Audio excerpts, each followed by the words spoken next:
In 1980, Rick Warren arrived in Orange County with nothing but a clipboard and a vision. Within decades, he built a 30,000-member empire, trained 400,000 pastors worldwide, and sold 50 million books. He stood on the steps of the U.S. Capitol as America's pastor. But in 2023, 88% voted to expel his church. No scandal, no abuse, no financial collapse. The empire that reshaped modern Christianity unraveled almost overnight. But what destroys a movement this powerful without a single headline-grabbing crime? The answer reveals a threat lurking inside thousands of churches right now. Rick Warren didn't start with a building. He started with a question. Weeks after arriving in Orange County in 1980, he and his wife Kay knocked on doors with clipboards. They asked strangers a simple question: why don't you go to church? The answers shaped everything that followed. People said churches were boring, irrelevant, judgmental, out of touch. Warren listened. Then he built the opposite. He created a profile, a fictional person. Saddleback Sam. Sam was an overworked professional, family-focused, skeptical of religion, pressed for time, looking for practical answers, not theological lectures. Every sermon topic was filtered through Sam's needs, every program designed around Sam's preferences. Even the parking lot layout considered what Sam would want. Yes, Warren's first Bible study gathered 6 people in a small condo, but the vision was never small.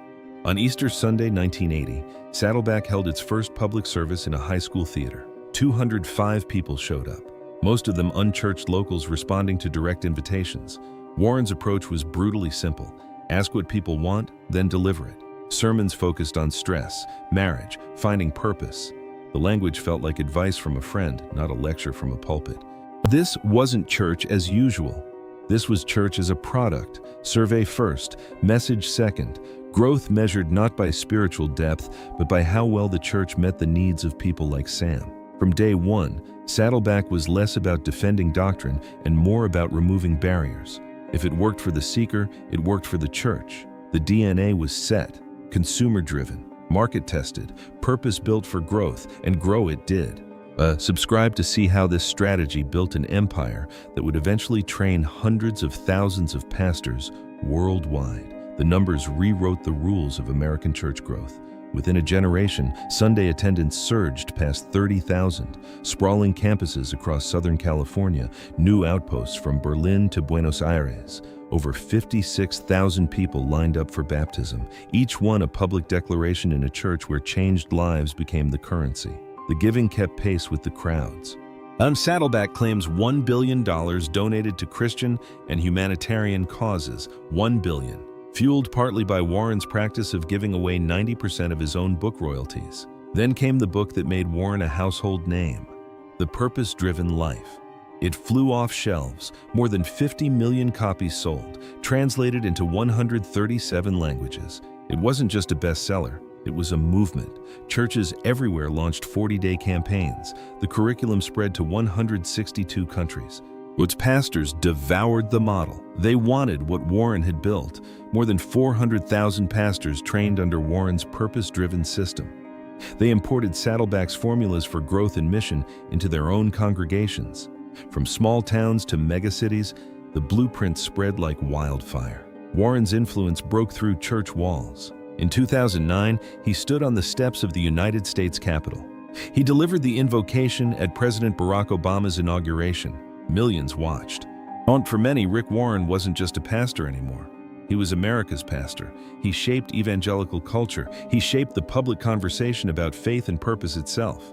He sat with presidents. He advised world leaders. He spoke at conferences on every continent.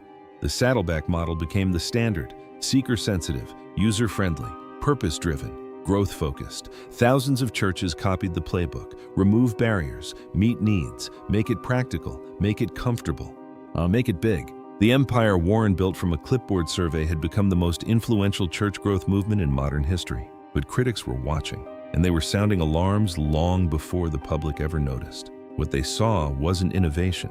They saw something far more dangerous.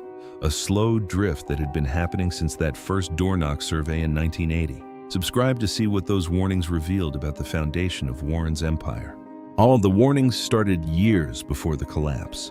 In 2007, theologian Michael Horton appeared on CBS's 60 Minutes. He didn't mince words. He called Rick Warren's message heresy. Heresy. On national television, Horton accused Warren of swapping the historic gospel for self-help and therapy.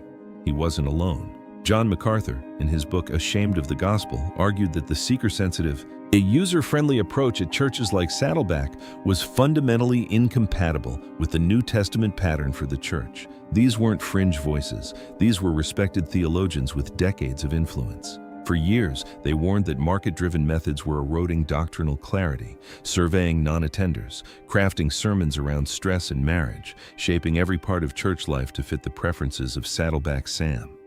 They said when comfort and practicality become the standard, the message itself gets quietly rewritten. Critics pointed to Robert Schuller. His positive thinking theology and focus on self-esteem had already reshaped American preaching in the 1970s and 80s. They saw Warren as Schuller 2.0. The debate moved from academic journals to conference stages, from seminary classrooms into the DNA of Saddleback's ministry itself. What began as a strategy to reach outsiders was now being questioned as a slow drift away from the core of historic faith. But Warren's success drowned out the criticism. The numbers kept growing. The influence kept spreading. The model kept working, until tragedy struck the Warren family, a tragedy so devastating it would change Rick and Kay Warren forever and reveal a side of their ministry no one had seen before. What happened next exposed the deepest pain a parent can experience. Yet on April 5, 2013, Rick and Kay Warren's youngest son Matthew died by suicide at age 27 in his Mission Viejo home. For years, Matthew had battled severe depression and mental illness. Rick later described it as unrelenting. Even with access to the best doctors, the best counselors, and every prayer they could offer, nothing stopped it. The weekend after Matthew's death, the scheduled sermon at Saddleback was titled, "Surviving Tough Times." Instead, the Warrens entered a season of private grief. Rick stepped away from preaching for 4 months. He spent long hours each day alone, often in prayer, wrestling with a loss that had no answer. In interviews afterward, he spoke plainly. "I cried every single day since Matthew died." Kay echoed the shift in their lives. "We are not the same people we were before Matthew died." Their pain became public, but so did their resolve. The Warrens began speaking out about mental health in the church. They called it the last taboo, the issue no one wanted to address from the pulpit. They launched the Gathering on Mental Health in the Church. They invited pastors, clinicians, and families to confront stigma and support those suffering in silence. For many, this chapter revealed not just a leader, but a grieving father who refused to let heartbreak have the final word. The tragedy softened Warren's public image.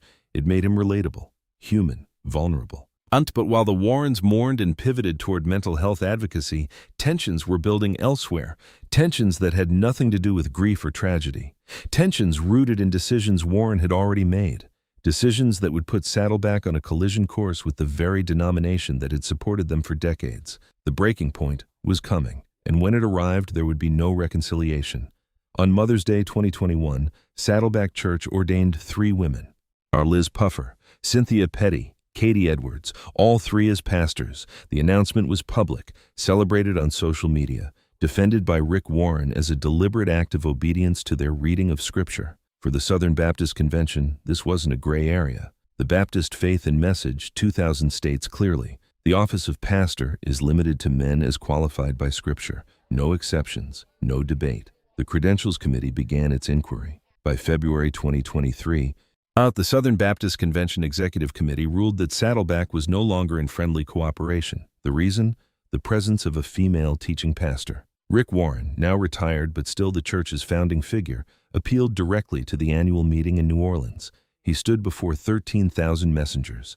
He pleaded, "I'm not asking you to agree with my church. I'm asking you to act like a Southern Baptist." The response was overwhelming. On the final ballot, 9,437 voted yes to expel. Only 1,212 voted no. That's 88.46%. Nearly 9 out of 10 raised their hands to cut ties with one of the most influential churches in SBC history. Messengers didn't stop there. They also advanced a constitutional amendment. It clarified that only churches employing men as any kind of pastor or elder could remain in friendly cooperation. The line had been drawn. Public. Unmistakable. Final. Saddleback was out. The church that had baptized 56,000 people. The church that trained 400,000 pastors. The church led by the man who wrote the second best-selling hardcover nonfiction book of all time, Expelled. Warren's appeal fell on deaf ears. The vote wasn't even close. For decades, Saddleback had pushed boundaries, questioned traditions, prioritized growth over convention.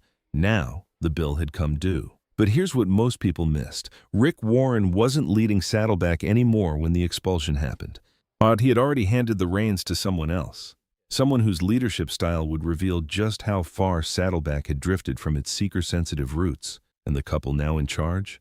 They had no intention of backing down. Subscribe to see how the new leadership doubled down and reshaped the empire Warren built. Rick Warren's retirement in September 2022 handed Saddleback's pulpit to Andy Wood and his wife Stacy. With Stacy stepping in as teaching pastor, their leadership became the new face of Saddleback. Their style was public, energetic, presented as a partnership. That approach did more than change a few routines. It reshaped the church's identity. When the Southern Baptist Convention expelled the church, Stacy told the Associated Press she would continue serving as teaching pastor, undeterred by the denomination's decision. Andy publicly affirmed her role. He said his wife has the spiritual gift of teaching. The people often tell him she's better than he is when it comes to preaching. Better than he is. Saddleback's public messaging struck a confident note. The church said it was grateful to share the moment with congregants, that their best days were ahead. But under Andy Wood, something else was shifting. The men's ministry launched events that emphasized rites of passage and masculine identity, a sharp contrast with Rick Warren's seeker-friendly, broadly inclusive tone.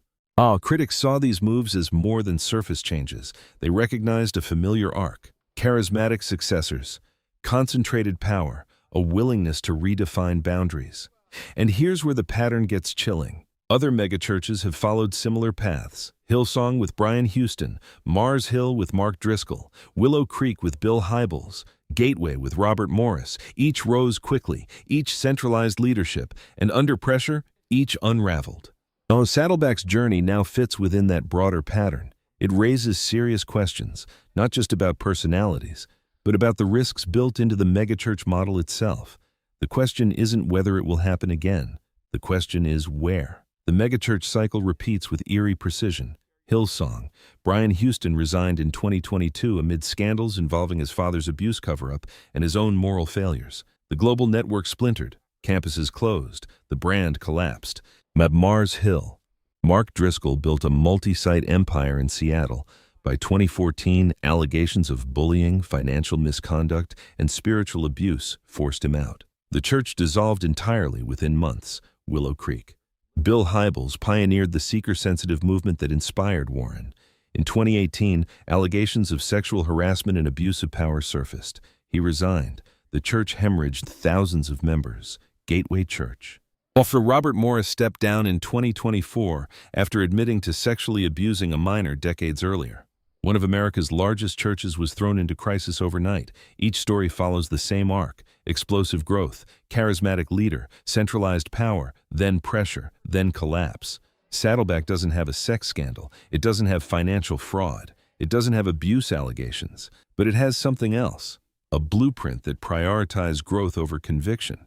Yet, when success becomes the measure of faithfulness, the line between building a church and building an empire blurs fast. Warren surveyed strangers and built around their preferences. He removed barriers to make church comfortable.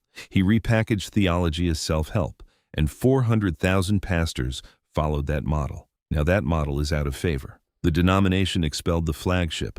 The blueprint is suddenly suspect. What happens to those 400,000 churches when the foundation cracks? Saddleback still draws 30,000 people every Sunday, but the empire that shaped modern evangelicalism, it's fracturing. And the real test for every church watching isn't size or influence. It's whether conviction survives when the crowds are gone. Today, more than 400,000 pastors worldwide face a blueprint suddenly out of favor. The church that wrote the manual on seeker-sensitive ministry just got expelled by the denomination it helped build. 88% voted them out, not for scandal, not for abuse, for a decision about who can stand behind the pulpit. Saddleback says their best days are ahead. The Southern Baptist Convention says they've compromised the faith. 30,000 people still show up every Sunday. Who's right? When success becomes the measure of faithfulness, the line between growth and compromise blurs fast. The real test for every church isn't size or fame. It's whether conviction survives when the crowds are gone. The pattern repeats. The cycle continues. Is your church next? Join the conversation below.